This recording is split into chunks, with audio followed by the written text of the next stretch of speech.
Au nom du Père et du Fils et du Saint-Esprit, ainsi soit-il. Notre Père qui êtes aux cieux, que votre nom soit sanctifié, que votre règne arrive, que votre volonté soit faite sur la terre comme au ciel. Donnez-nous aujourd'hui notre pain de chaque jour. Pardonnez-nous nos offenses, comme nous pardonnons à ceux qui nous ont offensés. Et ne nous laissez pas succomber à la tentation, mais délivrez-nous du mal, ainsi soit-il. Saint Pie X, au nom du Père et du Fils et du Saint-Esprit, ainsi soit-il. Alors, si nous reprenons la fin de la dernière fois, nous continuons cette lettre du cardinal Maffy au cardinal Delay. Votre Éminence comprend trop que ce n'est pas le caractère faible de Pucci ou de Rossi qui entre en jeu. C'étaient deux prêtres de Rome qui ont été mis dehors des quotidiens de l'Editrice. Donc, votre Éminence comprend trop que ce n'est pas le caractère faible de Pucci ou de Rossi qui entre en jeu, il y a autre chose. Puis, nous nous plaindrons des erreurs dans lesquelles tombent tous ces séculiers, les prêtres séculiers, qui n'eurent peut-être pas le catéchisme du curé et qui écrivent avec de bonnes intentions, mais sans une assistance, sans cette assistance qu'ils s'étaient pourtant procurée. Quelqu'un a dit, et c'était un prélat authentique de Rome, qu'on voulait qu'ils se trompent pour pouvoir les frapper à coups de bâton. La phrase est cruelle et je n'y souscris pas, mais est-elle entièrement fausse? Et il continue, combien il eût été préférable qu'au lieu de négliger cette force dont le gouvernement se préoccupe et que craignent les méchants, nous l'ayons recueilli dans nos mains et discipliné. Ainsi, la force et l'évidence ont soutenu le trust et nous nous sommes mis à l'écart. Le cardinal entre alors dans le récit de plusieurs faits qui, écrit-il, ne témoignent pas en notre faveur. Contre le trust, poursuit-il, que n'a-t-on pas dit? L'Ariscossa l'a appelé indécent. Les autres le considéraient comme une affaire et rien de plus. Voyez la contradiction. On sait combien cela coûte et on pense à une provenance d'argent mauvaise ou équivoque. On voit que c'est bien organisé et que cela avance et on crie à l'affaire commerciale. Mais au moins qu'on se taise. Pourquoi vouloir justement la contradiction? Pourquoi lancer des soupçons? Et remarquez que l'association des autres, les autres c'est-à-dire l'Unità, Fides, la Liguria, la Riscossa, est aussi un trust. Ne sont-ils pas un trust, mal organisé financièrement et techniquement, mais tenace dans son encensement mutuel et dans la guerre unanime contre les autres? Donc c'est une attaque ici en règle de l'Unità et de la Riscossa, etc. Ce n'est pas le trust en tant que tel qui offense. Il y a un trust à droite aussi bien qu'à gauche, qui recopie les articles, qui est solidaire dans la bataille, mais le trust de droite se sent trop inférieur à l'autre quant à l'organisation, quant à la puissance, quant à l'efficacité, et il ronge son frein. Voilà l'accusation du cardinal Maffy. Et ne pouvant rien faire d'autre, il voudrait la suppression du rival trop supérieur. Toute la question est là, dit-il.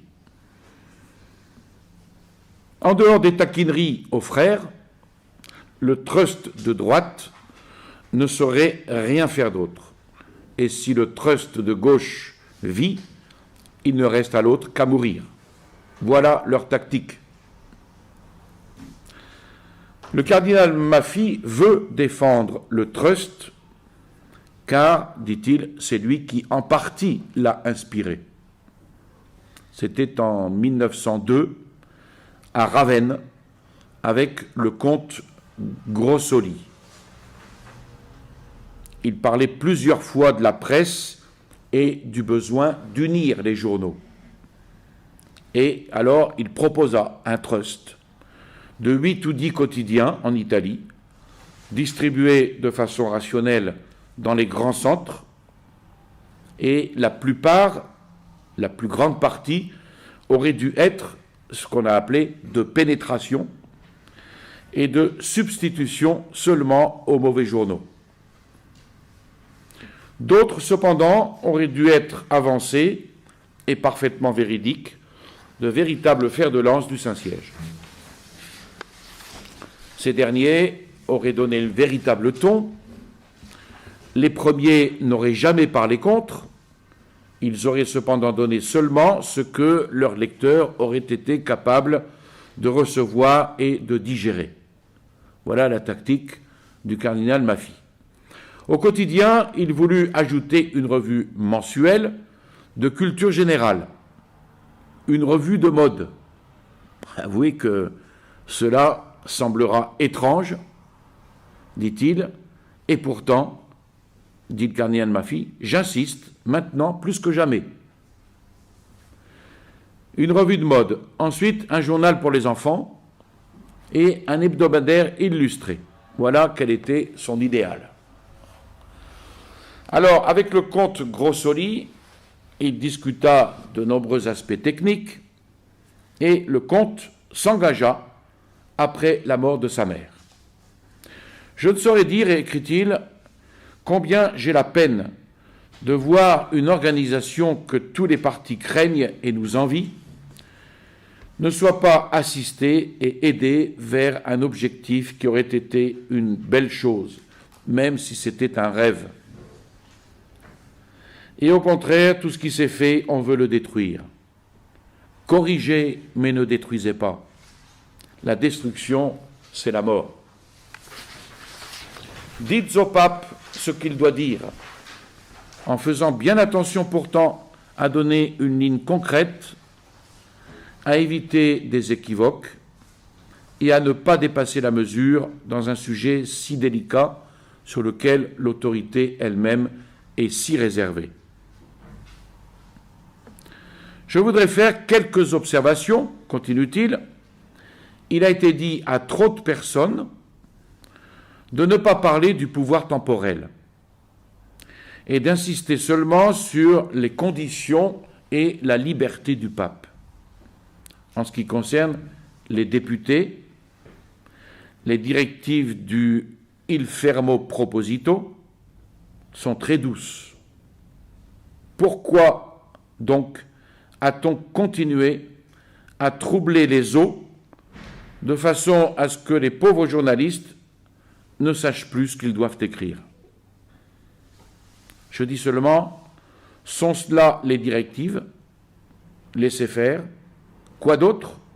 Dites de façon claire et nette la ligne à suivre et ne laissez pas les journaux se battre entre eux, les uns se trompant dans l'interprétation, les autres se mettant au-dessus des actes connus de l'autorité, et on en arrive ainsi à s'abaisser jusqu'aux insultes, et on n'épargne pas cette affection qui chez tous devrait être immense et filiale envers le pape.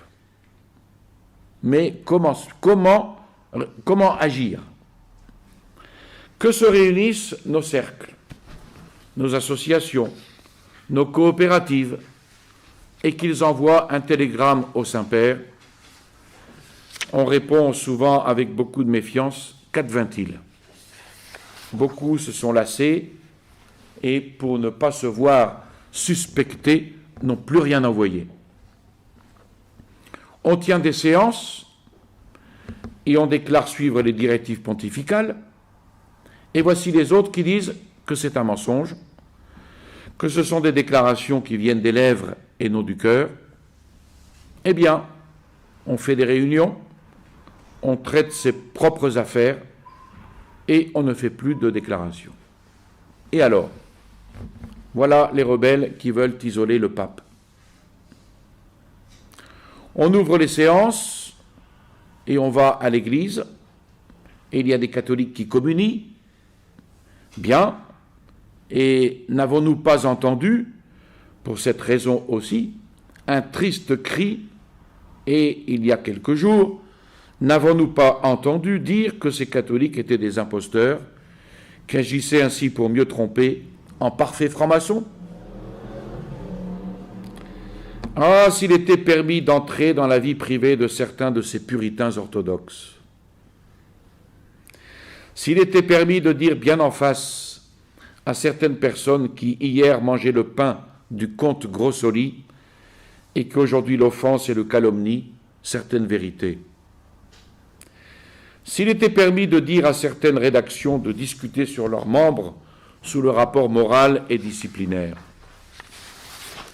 s'il n'était pas bas de jeter à la face de certains journaux d'autres désordres du clergé, pullulant dans les mêmes rédactions ou dans les villes où vivent des journaux comme la Riscosa et l'Unita, et qui imposèrent à la pitié du Saint-Père des dépenses énormes, des douleurs immenses et des mesures exceptionnelles. Vous voyez, ce sont des accusations quand même graves, beaucoup de sous-entendus.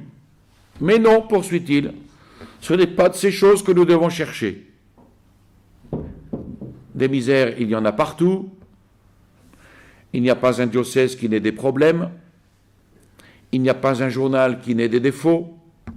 Mais on devrait chercher une seule chose. Corriger, unir tout le monde et cesser ce spectacle douloureux que nous offrons en nous battant jusqu'au sang entre nous. Et il cite alors quelques exemples de ces luttes entre journaux et il poursuit: on se plaint que le pape n'ait pas aimé, qu'il n'ait pas obéi, que les enthousiasmes, que les pèlerinages diminuent, etc., etc. Mais les responsables sont ceux qui ont voulu imposer l'affection à coups de bâton, qui ont jeté la méfiance, le soupçon de l'imposture sur certains enthousiasmes sincères, qui ont prétendu détruire le monopole de l'orthodoxie, etc. Et il conclut: on a envie de pleurer, le pauvre, lorsqu'on voit qu'ils ont empêché justement de belles choses, ceux qui se vantent d'en être les défenseurs. Alors, le cardinal Delay répond au cardinal Maffy après ces pleurs qu'il verse à la fin de sa lettre. Réponse du 14 août 1912. En répondant à cette longue lettre du cardinal Maffy, le cardinal Delay donne avant tout quelques explications concernant les différents points touchés par le cardinal Maffy sur la question particulière du Corriere Toscano. Et puis il passe ensuite à la question générale des journaux catholiques, en s'arrêtant principalement sur le sujet des journaux dits de pénétration, et en particulier sur celui du Trust romain. Alors, le point de vue du cardinal Delay est évidemment bien différent de celui du cardinal Maffy. Pour le cardinal Delay, et c'était là aussi la pensée du Saint-Siège, et de Pie X en particulier, le journalisme dit de pénétration se dit catholique, et il veut être considéré comme tel, également parce qu'il vit grâce aux catholiques. Mais sa ligne de conduite n'est pas très différente substantiellement de celle des journaux libéraux. Elle se base sur le compromis, qui a toujours été le dada des libéraux,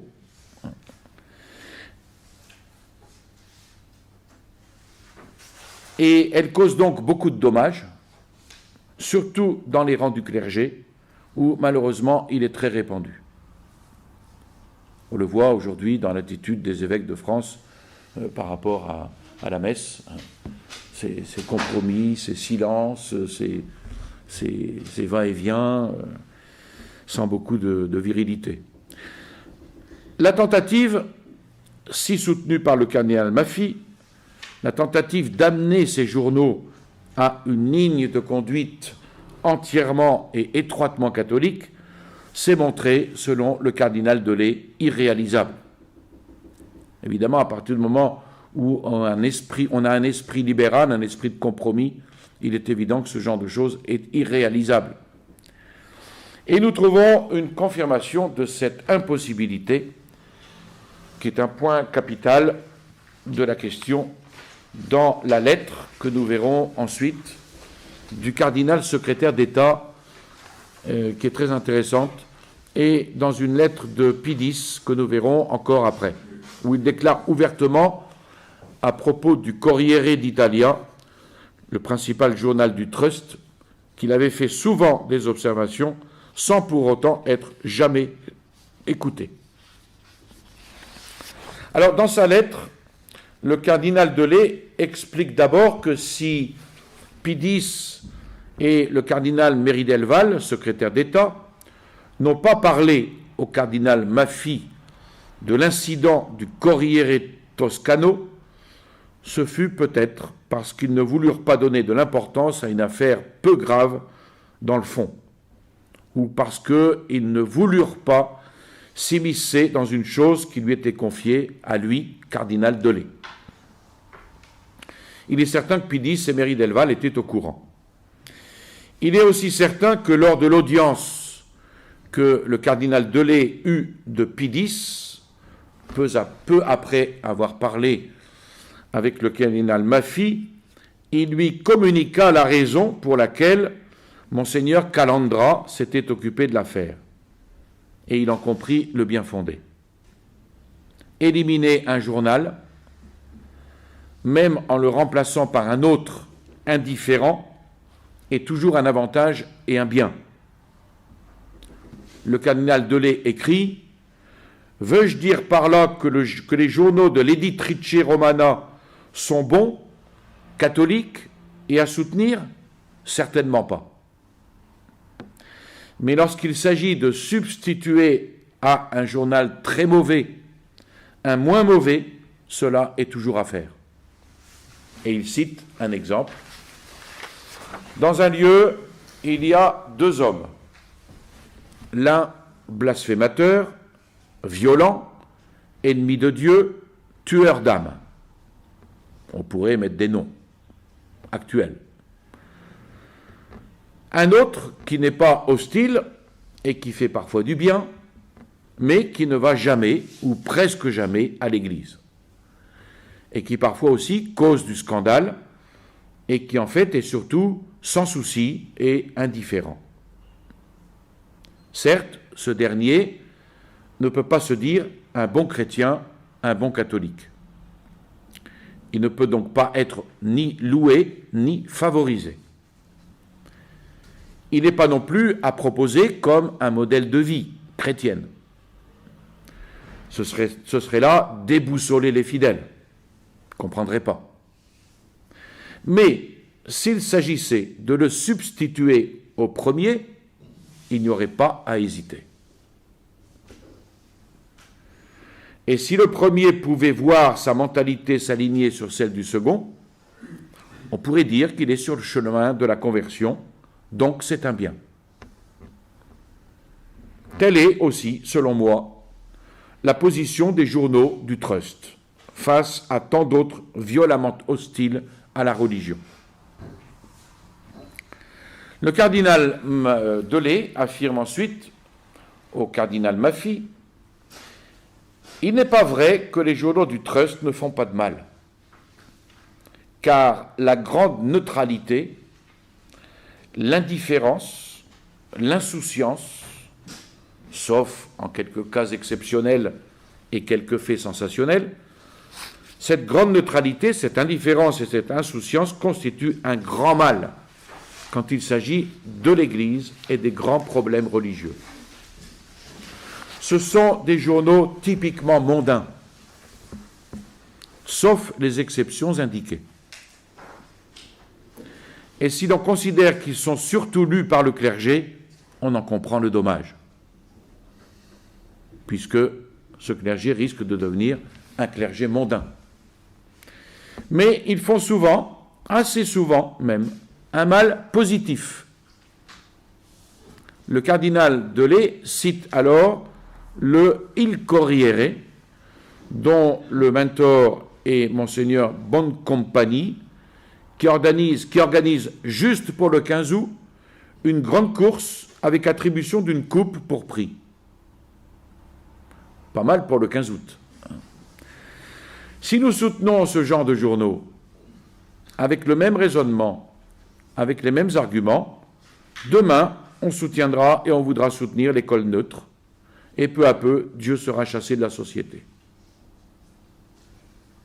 En conclusion, le cardinal Maffei, en tentant de substituer au Corriere Toscano actuel un Corriere Toscano de l'Editrice Romana, agissait bien comme celui qui cherche à substituer à un plus grand mal un moindre mal. Mais il est vrai pourtant que le moindre mal est toujours en soi un mal et qu'il ne faut pas s'y arrêter. Et le cardinal Delay de poursuivre, même les journaux de l'autre tendance ont leurs défauts.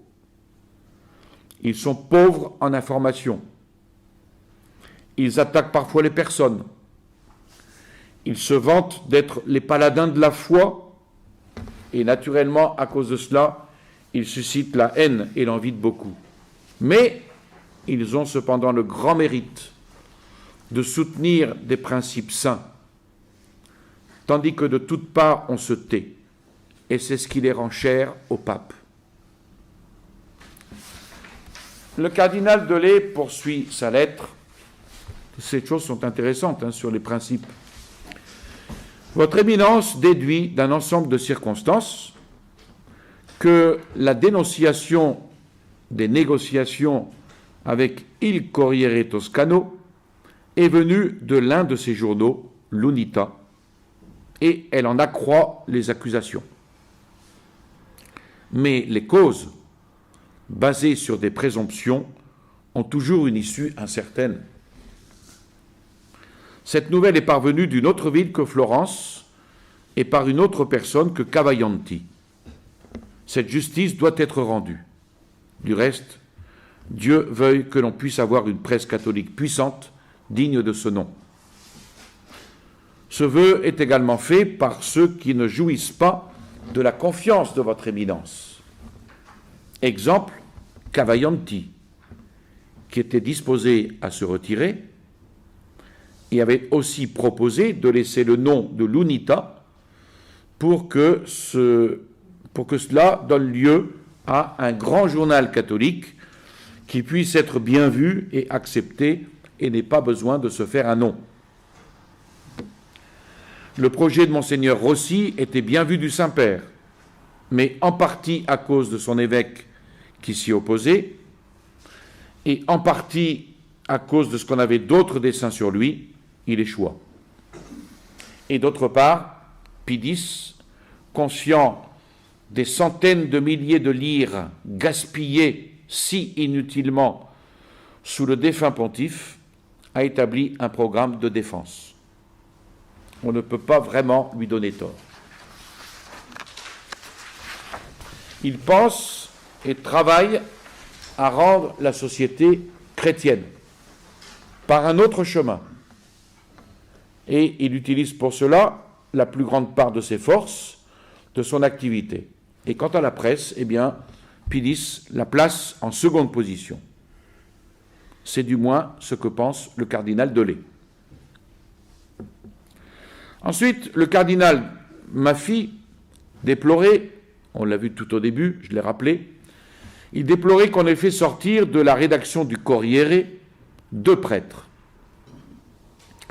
et que l'on ne donne pas clairement à ces journaux du Trust l'orientation que l'on veut, en étant sûr que ceux-ci le suivraient. Et là, le cardinal Delay lui répond que le départ de ces 2 prêtres fut une nécessité, et il n'est pas aussi facile qu'on le pense de changer l'orientation de ces journaux. C'est toute une tendance avec des buts déterminés et des directeurs qui ne s'y plient pas facilement. Il n'y a qu'une seule chose qu'ils craignent et qui les empêche de courir plus vite, c'est d'être désavoués comme catholiques et interdits au clergé, sur la bourse desquels ils vivent, au moins en grande partie. Et le pape ne les désavoue pas, pour éviter de plus grands malheurs. Mais il fait savoir que le bien, que bien qu'il ne les aime pas tels qu'ils sont, il agit ainsi dans l'espoir qu'ils se corrigent un peu. Et quand on compte Grossoli, même s'il a l'estime du cardinal Maffy, le cardinal Delay dit qu'il a aussi son estime et celle du pape. Mais lorsqu'il a falsifié la pensée et les paroles du pape à la suite du congrès de Bologne, convient-il que le pape lui rende sa confiance, qu'il l'appelle auprès de lui et qu'il compte sur lui? Il me semble que non, répond le cardinal Delay, qui lui-même a cherché à le réhabiliter, mais qui a dû se convaincre avec douleur que ce n'était pas à faire.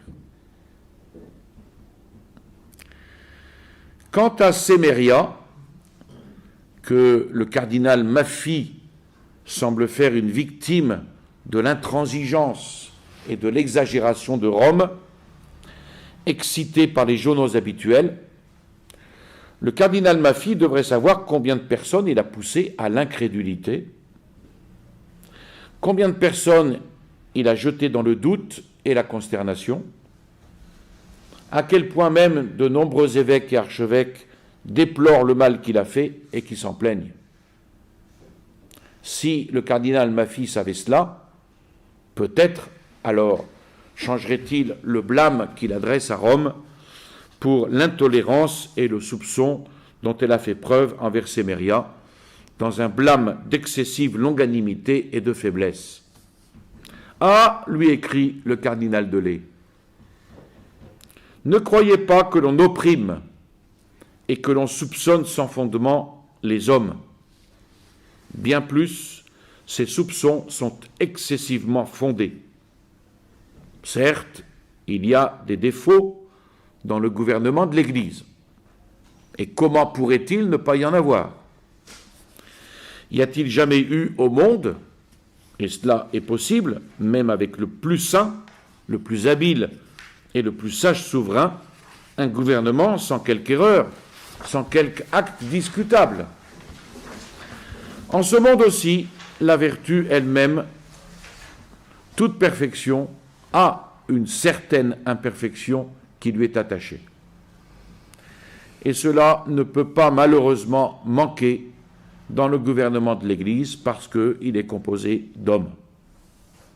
Mais de là à voir si sombre, à donner libre cours à tant de plaintes amères, il y a une grande marge. Les maux sont nombreux, malheureusement. Et le cardinal Delay de citer, par exemple, le comportement malheureux de certains prêtres qui ont défroqué. Ces défections du clergé, dit-il, sont malheureusement une douleur incessante que ni les journaux ni l'Action catholique peuvent guérir, mais que seule la restauration de la discipline ecclésiastique et une meilleure formation du clergé feront diminuer. Et c'est à cela que tend le Saint-Père. Et si pour s'occuper de ce point principal, et à cause de la méfiance, ainsi que des mauvaises expériences faites pendant tant d'années, il place en deuxième position le travail de la presse, ce sera une expérience qu'il convient de respecter. Parce que les intentions du Saint-Père sont droites, sont très droites. Son esprit voit avec une grande lucidité. Il travaille du matin au soir. C'est lui qui dirige le gouvernement de l'Église et personne d'autre. Et Dieu ne l'assisterait-il pas? Ce serait un blasphème de dire cela et de le penser. Et votre éminence ne le pense pas ni ne le dit, du moins de façon expresse et directe. Mais vous le mettez un peu à la charge de ceux qui approchent le pape. C'est un moindre mal. Mais pendant ce temps, les plaintes continuent que votre éminence fait sur le mauvais gouvernement de l'Église. Malheureusement, elles sont connues et ne vous font aucun bien, pas plus qu'à l'Église.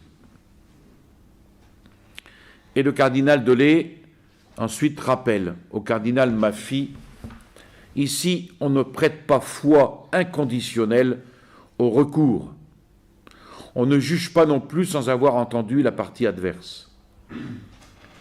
Et il lui dit cela parce que le cardinal Maffy, dans sa lettre, commençait en disant: il y a des questions qui nous oppriment dans la vie pastorale.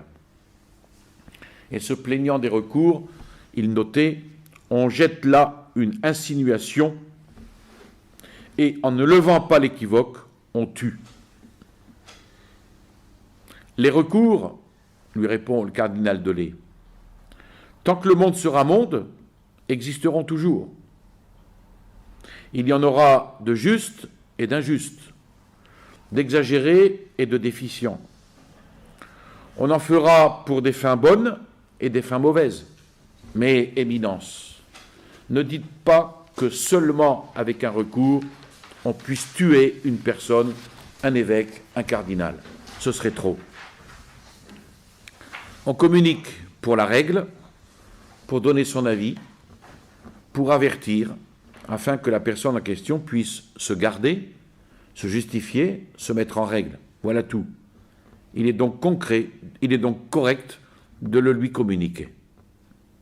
Et le cardinal Delay conclut: je me garderai bien de communiquer votre lettre au Saint-Père, parce qu'il en serait affligé à cause de nombreux passages, et je ne veux pas accroître son chagrin, d'autant plus qu'il lui viendrait de votre éminence. J'apprécie votre désir du bien. J'apprécie votre vœu de voir naître une presse meilleure.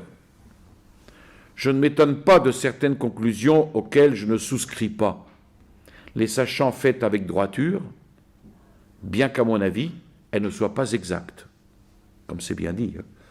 Comme cela arrive, malheureusement, dans toutes les causes basées sur des présomptions, ou lorsqu'on les recueille, pour ainsi dire, dans un réquisitoire contre un accusé, sans en atténuer tous les plus petits faits. Ensuite, une lettre du cardinal Méry Delval, qui est très intéressante, secrétaire d'État, une lettre qu'il écrit au cardinal Maffy, du 13 août 1912. Le ton du cardinal Méry Delval est un ton autre que celui du cardinal Delay. C'est un ton très directif.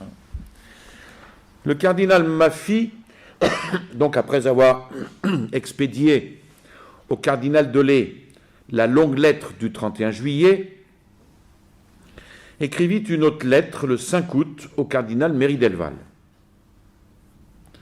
Les questions soulevées dans cette lettre par Maffy sont celles d'abord des élections politiques et ensuite du journalisme catholique. Le point de vue du cardinal Méry Delval concernant les journaux dits de pénétration est identique à celui du cardinal Delay. Il faut noter en particulier tout ce qu'il dit au sujet de la tentative, appuyée par le cardinal Maffy, d'approcher ces journaux afin de les transformer comme on le voulait. Dieu veuille, dit le cardinal Méry Delval, que soit vrai ce que me dit votre éminence, c'est-à-dire qu'il serait prêt à obéir. J'ai dû malheureusement constater moi-même plus d'une fois le contraire.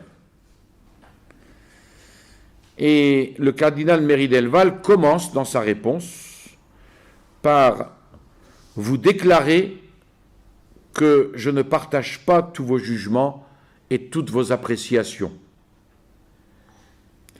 Quant à la question électorale, la ligne de conduite déterminée par l'encyclique de Pie X, Il fermo proposito, est réellement très claire et inclut tout. Par conséquent, qu'on ne demande rien d'autre au Saint-Siège. Il est désormais très clair que le Saint-Père ne veut en aucune manière la formation d'un parti politique catholique en Italie. Et les candidatures de catholiques en tant que telles restent donc totalement exclues. Alors il faut bien comprendre ici que le cardinal Meridelval n'exclut pas à un catholique de faire de la politique. Mais il faut tenir compte du système parlementaire. Ce système parlementaire est un système pourri qui corrompt les bonnes volontés. Et même un catholique qui s'engagera dans ce système parlementaire, on le voit d'ailleurs dans la vie de Garcia Moreno, il n'a pas pu présider comme il voulait lors de sa première présidence à cause du système parlementaire. Et c'est en changeant la Constitution lors du deuxième mandat de président qu'il a pu gouverner. Donc ici, il ne s'agit pas d'interpréter le fait que le cardinal Meridelval dit « les catholiques, vous ne vous occupez pas de politique ». Non, pas du tout. Mais il parle de parti catholique dans le système parlementaire. Et un catholique risque fort d'y perdre son âme. Et il donne quelques exemples après qui sont intéressants. Le Saint-Siège n'a non plus jamais reconnu comme investis d'un mandat catholique ces élus qui ont prétendu et qui prétendent représenter la cause catholique au Parlement et qui voudraient être considérés comme neutres, tout en se comportant, en fait, plus ou moins, comme des libéraux modérés, vivant dans l'équivoque et s'abandonnant assez souvent à des œuvres déplorables. Voilà le danger. On a pu relever cela dans diverses circonstances, parmi lesquelles le silence honteux de ces messieurs catholiques au Parlement, après le célèbre discours de Nathan. Discours qui offensa de façon atroce la conscience catholique, provoquant des manifestations solennelles de protestation dans le monde entier, même chez les Juifs, à Londres et à Berlin, tandis que parmi les parlementaires italiens catholiques, seul Pelloux eut le courage d'élever la voix. Tout ceci a malheureusement confirmé le bien fondé des directives pontificales et la nécessité de les garder très fidèlement. Et a confirmé aussi que, en considérant principalement la position particulière et anormale faite au pape en Italie face au monde catholique entier, il n'apparaît pas d'autre voie que celle tracée par les dispositions pontificales actuelles. Premier point. Deuxième point, quant aux journaux catholiques, l'esprit et la volonté du Saint-Père sont aussi très connus. Et il suffit de citer la lettre de l'épiscopat lombard à ce propos et la réponse pontificale correspondante, rédigée en termes clairs et énergiques. Sans entrer dans les détails, il se limite seulement à observer qu'il ne faut pas s'étonner que les conditions des quelques journaux strictement papaux ne soient pas du tout florissantes. Si ceux-là même qui devraient les aider, moralement et financièrement, sont les premiers à les contrarier en public et en privé, et, ce qui est triste à dire, parmi eux, on compte malheureusement quelques dignitaires ecclésiastiques. Enfin, en ce qui concerne les journaux du Trust, Dieu veuille, on l'avait vu tout au début, Dieu veuille que ce soit vrai ce que dit le cardinal Maffy, c'est-à-dire qu'il serait prêt à obéir. J'ai dû malheureusement constater moi-même plus d'une fois le contraire. Trop de ces journaux sont désormais liés par des engagements et des influences pour qu'il leur soit permis de changer d'orientation. Pour les rendre vraiment catholiques, il faudrait non pas de simples modifications, mais des transformations substantielles, tout en conservant les qualités techniques. Parce que le type de journal catholique est unique et tel le veut le pape. Et votre éminence sait bien que le pape ne veut pas du tout de ces journaux dits de pénétration qui n'est au fond rien d'autre qu'une adaptation pernicieuse et progressive. Cet argument est le plus fort. Ainsi que m'écrivait récemment un excellent évêque français sur le libéralisme dans notre camp, parce que la question, elle est là. C'est parfait d'acclamer le Saint-Père. Il serait bien plus parfait de lui obéir, au moins à peu près. Cet évêque étant Monseigneur Gilbert, évêque d'Arsinoé. Je vous salue Marie, pleine de grâce, le Seigneur est avec vous. Vous êtes bénie entre toutes les femmes, et Jésus, le fruit de vos entrailles, est béni. Sainte Marie, Mère de Dieu, priez pour nous pauvres pécheurs, maintenant et à l'heure de notre mort, ainsi soit-il. Au nom du Père et du Fils et du Saint-Esprit, ainsi soit-il.